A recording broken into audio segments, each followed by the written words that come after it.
আলাইকুম। অল্প টাকার মধ্যে এই ধরনের ছোট ফ্যান কিনতে চাইলে আজকের এই ভিডিওটি আপনার জন্য। ফ্যানের ডিটেলসটা দেখে নিই। আমি যেহেতু চার্জার লাগিয়েছি, তারপর আমি ফ্যানটা চালাচ্ছি। আমি টেবিলে আছি তো একটু বাতাস খাচ্ছি। তো আমি যদি স্টেপগুলো দেখাই, চার্জিং টাইমে এভাবে এটা ব্লিং করে, পার্সেন্টেজ দেখায়, যেমন 21% চার্জ হয়েছে। 100% হলে এটা অটোমেটিকলি চার্জিং সিস্টেম থেকে কাট অফ হয়ে যায়। ভেতরে ব্লেডগুলো দেখতে পাচ্ছেন।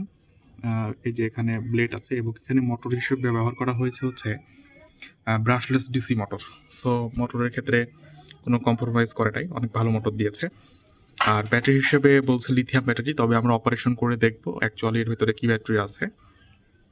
তো আমরা যদি এটা রান করে দিই, রান করলে এখানে হচ্ছে স্পিড 1-এ আছে, এইভাবে 2, 3, 4, এই 4 পর্যন্ত অ্যাকচুয়াল স্পিড আছে। এবং আমরা যদি 5 স্টেপে নিয়ে যাই তাহলে পারে এটা হচ্ছে ভ্যারিয়েশন। দ্যাট মিনস ফার্স্টে স্লো থেকে আস্তে আস্তে এটা আপ হয়ে যায়, আপ হয়ে আবারও এখানে স্লোতে চলে এসে আবারও আপে যায়। এইভাবে আসলে এই কাজটি করতে থাকে। সো এটা হচ্ছে এর স্পিড। এবং বাতাসটা বলা যায় যে একটা মানুষের জন্য যতটুকু দেখা যাচ্ছে রিল্যাক্স করার জন্য যতটুকু বাতাস প্রয়োজন ততটুকু বাতাস আসলে পসিবল পাওয়া। তো মোটামুটি ফ্যানটা ভালোই বলা যায়। তারপর আমরা এর ম্যাটেরিয়ালগুলো একটু দেখার চেষ্টা করব।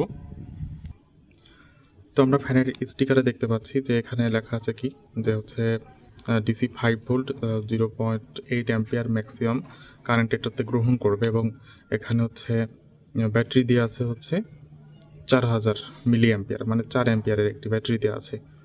তো এর ভিতরে কয়টি ব্যাটারি আছে সেটা যদি দেখে নিই। আমরা এটা খুলছি, আমি এর আগেও খুলেছিলাম, তবে ভিডিওতে করা হয়নি, কিন্তু এখন ভিডিও করার জন্য আমি এটা খুলতেছি।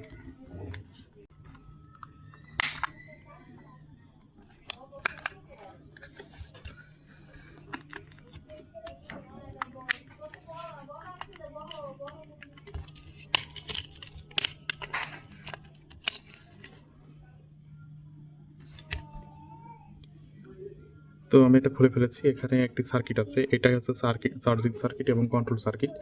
এবং এখানে যে ডিসপ্লেটি আছে এটা হচ্ছে সেই তো এই বাজেটের মধ্যে সব কিছু মিলালে ফ্যানটি মোটামুটি খারাপ না, ভালো।